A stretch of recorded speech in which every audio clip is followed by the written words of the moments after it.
De acordo com pessoas próximas, a nova cela de Vorcaro não teria sequer um banheiro decente.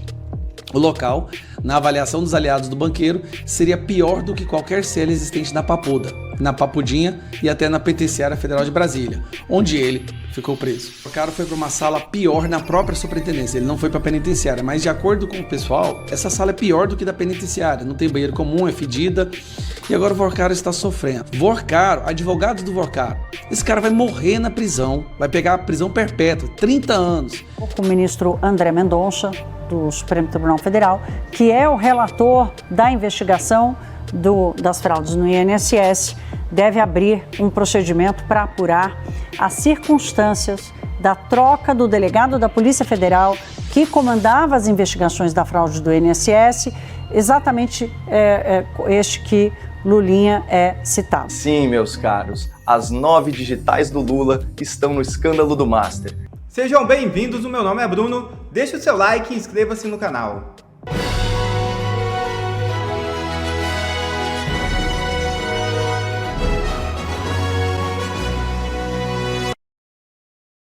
Amiga de Lulinha entrega tudo, é isso mesmo. A empresária Roberta Lusinger afirmou em depoimento prestado à Polícia Federal nesta quarta-feira 20 que Fábio Luiz Lula da Silva, conhecido como Lulinha, viajou para Portugal ao lado de Antônio Camilo Antunes, investigado no esquema bilionário de fraudes envolvendo o Instituto Nacional do Seguro Social. Segundo informações divulgadas pela defesa da empresária, Roberta afirmou que não participou da viagem, mas declarou ter conhecimento de que o encontro teria finalidade empresarial. Abre aspas.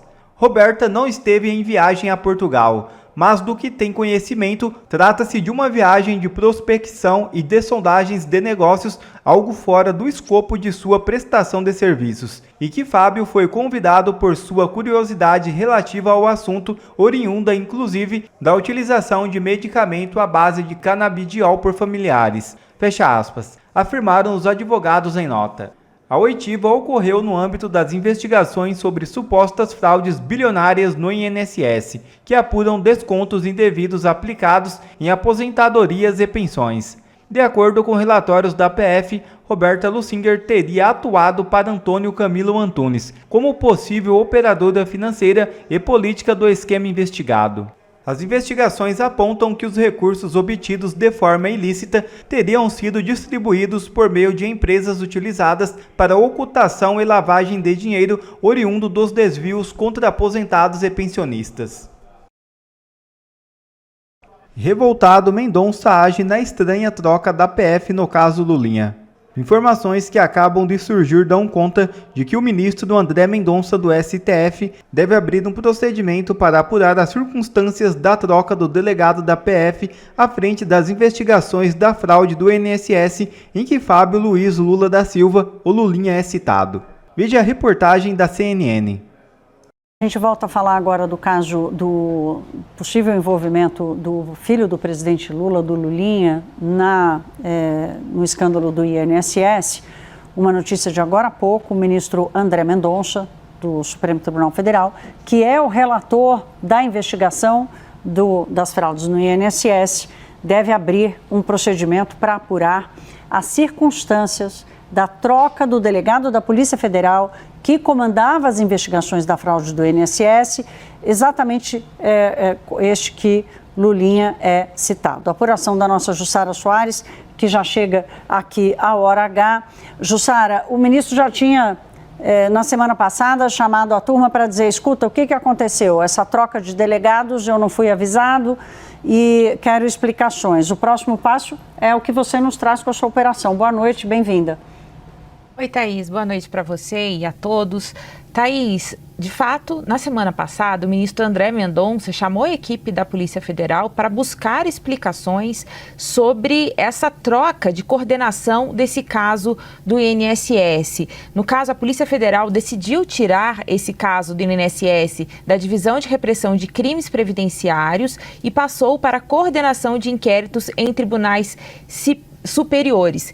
Com isso, com essa substituição, houve também a saída do delegado Guilherme Figueiredo Silva, que fazia a coordenação de todo esse inquérito. E aí, Thaís, só para ficar claro, foi justamente essa área anterior, essa divisão de repressão a crimes previdenciários, que houve o pedido de quebra de sigilos de Fábio Luiz Lula da Silva, o filho mais velho do presidente Lula. Então, houve essa troca.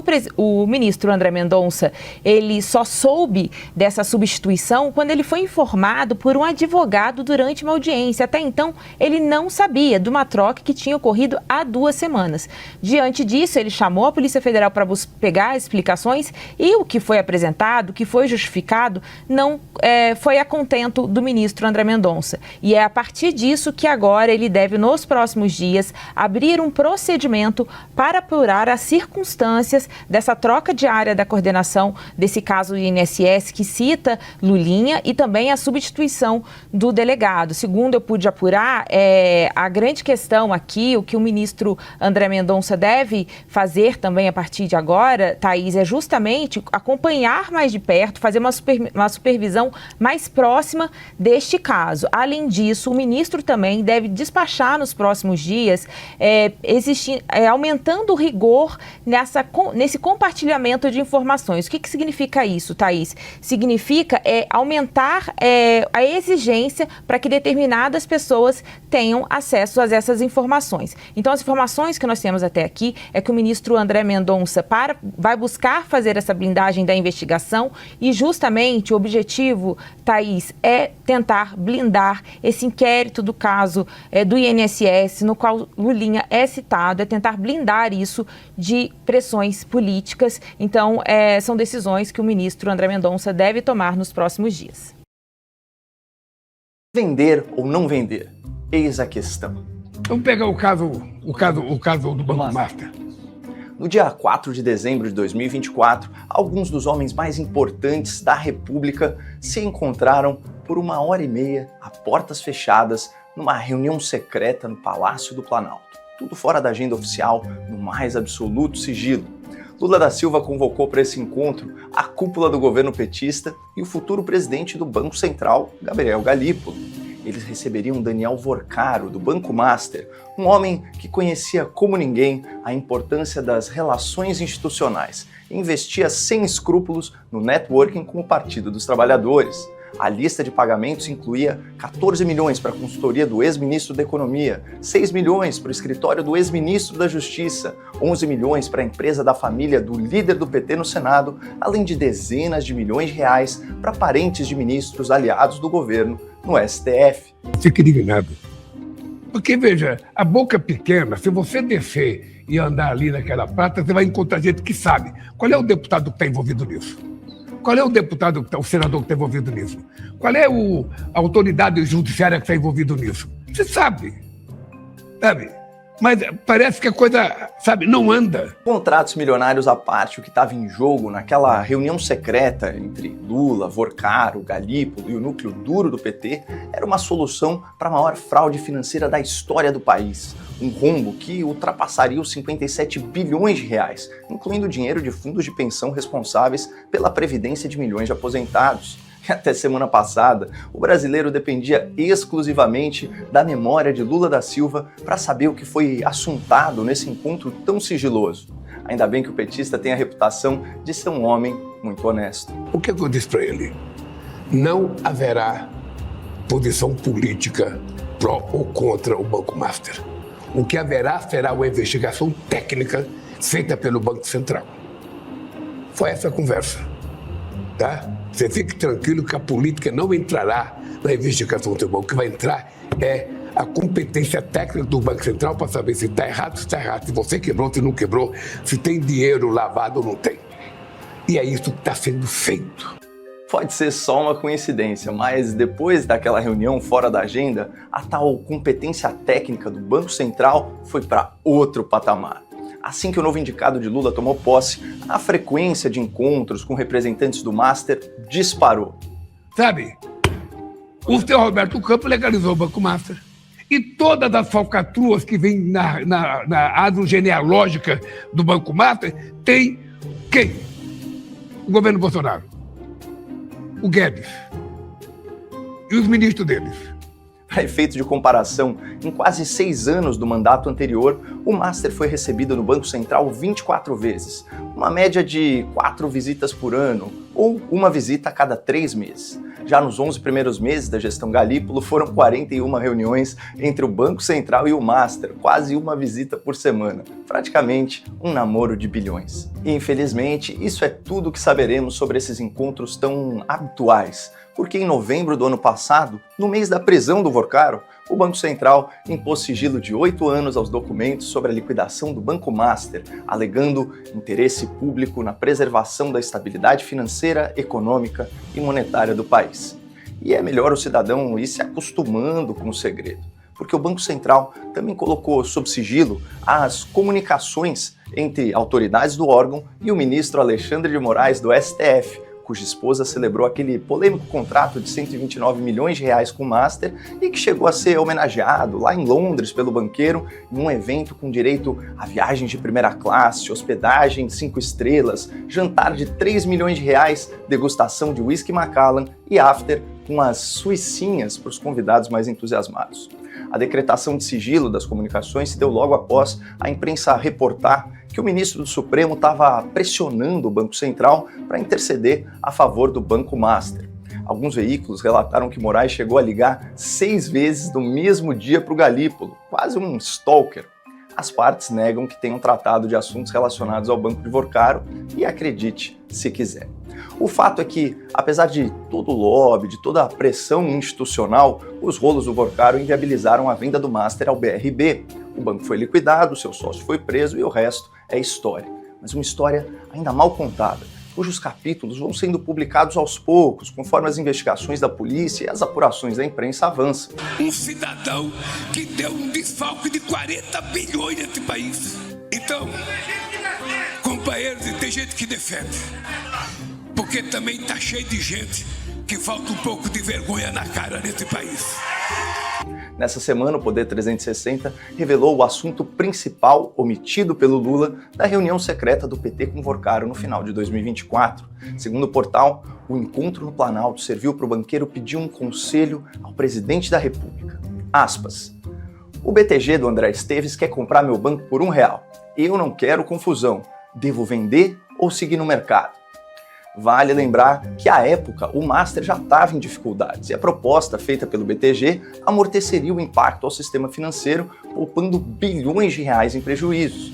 Contudo, a resposta de Lula foi xingar o ex-presidente do Banco Central, Roberto Campos, xingar o sócio do BTG, André Esteves, um crítico à política econômica do PT, e recomendar que o Vorcaro aguardasse a posse do seu novo indicado e não aceitasse a proposta de compra que estava na mesa.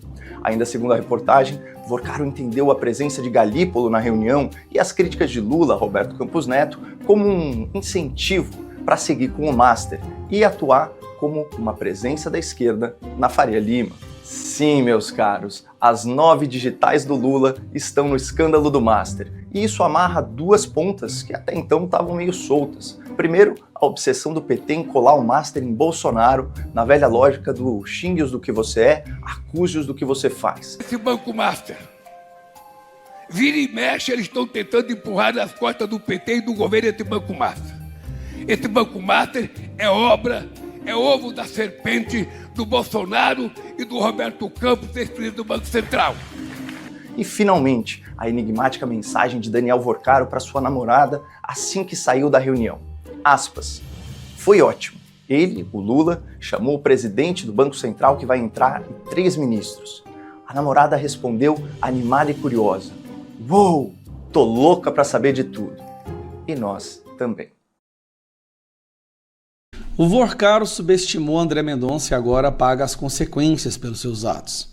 Foi avisado a ele que se ele tentasse fazer uma delação premiada que protegesse autoridades do judiciário, políticos ou quem quer que fosse, até mesmo o presidente, se ele não apresentasse novas provas irrefutáveis mostrando quem eram os membros dessa organização criminosa, dessa máfia que ele criou, ele perderia os benefícios da delação. Dentre os benefícios da delação, o primeiro aconteceria antes mesmo da delação ser formulada, que seria ele ficar na Polícia Federal, naquele mesmo quarto que o Bolsonaro ficou. na sala de Estado Maior. Lá ele não ficaria num presídio, ele ficaria num quarto com ar-condicionado e com algumas regalias, até que a delação fosse formulada. Só que os advogados de defesa do Vorcaro convenceram ele de que ele não precisaria fazer uma delação verdadeira, bastaria entregar qualquer coisa que os advogados dariam um jeito dela ser aprovada. Ele tentou. Entregou uma delação superficial, não falou nada sobre ninguém, não falou por que ele fez um contrato de 129 milhões com a esposa do Alexandre de Moraes, não falou sobre o Dias Toffoli, não falou sobre Lewandowski, não falou sobre ninguém de grande relevância. Resultado, a Polícia Federal pediu para o André Mendonça que ele perdesse o benefício de ficar na Polícia Federal e fosse enviado para o presídio. André Mendonça aceitou. PF transfere Vorcaro para a cela comum e restringe visita de advogados. Mudanças de cela e nas visitas dos advogados a Daniel Vorcaro foram implementadas a partir da segunda-feira, segundo apurou Coluna. A Polícia Federal trocou Daniel Vorcaro da cela da Superintendência da Corporação em Brasília, onde o banqueiro está preso preventivamente desde 19 de março, no âmbito do caso Master. A troca ocorreu no início da noite de segunda-feira. Vorcaro, segundo apurou Coluna, foi levado para uma cela comum destinada a presos que estão de passagem pela Superintendência da PF. Até então, o dono do Banco Master estava alojado na mesma sala especial que o ex-presidente Jair Bolsonaro ficou preso há alguns meses. De acordo com pessoas próximas, a nova cela de Vorcaro não teria sequer um banheiro decente. O local, na avaliação dos aliados do banqueiro, seria pior do que qualquer cela existente na Papuda, na Papudinha e até na Penitenciária Federal de Brasília, onde ele ficou preso. Aqui vem a questão, Aguilar. E ficou restrita também a visita dos advogados. Antes, os advogados podiam visitar ele todo dia. Agora, a defesa só poderá visitar o banqueiro 2 vezes ao dia, por 30 minutos cada, sem instrumentos de trabalho. Até então, Vorcaro poderia receber advogados das 9 às 17, sem restrições. A questão é, nós estamos falando de uma pessoa que estava acostumada a viver do bom e do melhor, gente. Degustação de uísque em Londres, com Alexandre de Moraes, com o diretor da Polícia Federal, né, com Paulo Gonet, várias outras autoridades. Agora, esse cara, um bilionário que tentou comprar o Brasil, está numa cela comum. Isso tem um efeito psicológico muito grande. Se antes Vorcaro achou que poderia não entregar uma delação, agora ele está numa situação que, se ele não delatar tudo, ele vai acabar ficando louco. Me fala um pouco sobre isso. Ele está sentindo de que forma, segundo as suas apurações? O que aconteceu? Ele estava dentro de uma sala de Estado Maior na Polícia Federal, lá na Superintendência da Polícia Federal aqui em Brasília. É a mesma sala em que o ex-presidente Jair Bolsonaro ficou. E ele ficou lá por várias semanas negociando, recebendo os seus advogados diariamente, que ficavam lá durante muitas horas para conseguir fazer essa proposta. Uma vez entregue a proposta, a Polícia Federal pediu ao Supremo Tribunal Federal, o ministro André Mendonça, que então ele fosse transferido dessa sala de Estado Maior de volta para o sistema penitenciário, para a Penitenciária Federal onde ele estava. O ministro não concordou que ele fosse transferido para a Penitenciária Federal de volta, mas concedeu à Polícia Federal o direito de tratá-lo dentro do padrão normal que trata os outros presos. Por isso ele foi transferido para uma cela de passagem. O pessoal da defesa, o pessoal ligado à família do Vorcaro, não gostou, e a informação que eu tenho de fontes ligadas ao entorno ali do Vorcaro é que ele disse que a cela é suja, escura, fedida, que não dá para trabalhar e não dá para fazer a delação, e os advogados... Qual a delação? Ele não quis fazer delação?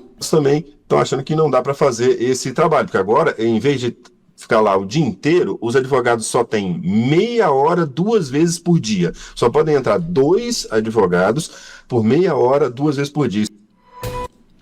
Então, na verdade, uma correção. O Vorcaro foi para uma sala pior na própria superintendência. Ele não foi para a penitenciária, mas de acordo com o pessoal, essa sala é pior do que da penitenciária. Não tem banheiro comum, é fedida. E agora o Vorcaro está sofrendo. Aí vem a questão psicológica. O Vorcaro estava de brincadeira. Ele achou que poderia comprar autoridades mesmo preso para defendê-lo. André Mendonça não tem etiqueta de preço. André Mendonça é um homem de valor. A Polícia Federal colocou ele numa cela muito pior agora, restringiu sua visita aos advogados. Agora ele só tem uma chance. Vorcaro, advogados do Vorcaro, esse cara vai morrer na prisão, vai pegar a prisão perpétua, 30 anos, se ele não delatar. E as perguntas o Brasil já tem. por que o que foi feito, o que foi conversado com o Alexandre de Moraes, por que foi feito o contrato com a esposa dele, na questão do Dias Toffoli, até do Gilmar Mendes, parece ter um envolvimento aí, dos ministros do Lula. Inclusive, seria importante, Vorcaro, falar até mesmo da questão do filme do Bolsonaro, para que a gente tire isso da cortina, que isso deixe de ser uma cortina de fumaça e o foco volte a serem realmente os crimes. E não o financiamento de um filme, mas os crimes que o Vorcaro cometeu. O que foi que o Vorcaro falou com o Lula? Qual foi o conselho que o Lula deu para o Vorcaro quando o Vorcaro queria vender ou falava em vender o Banco Master para o BRB? Essas perguntas, se não tiver na delação as respostas, se não tiver mais nomes e provas, não tem... Esqueçam, esse cara vai passar o resto da vida preso. E talvez é isso que ele mereça. Obrigado a você que assistiu esse vídeo até aqui, deixe o seu comentário e não se esqueça de se inscrever no canal e deixar o seu like. Até a próxima!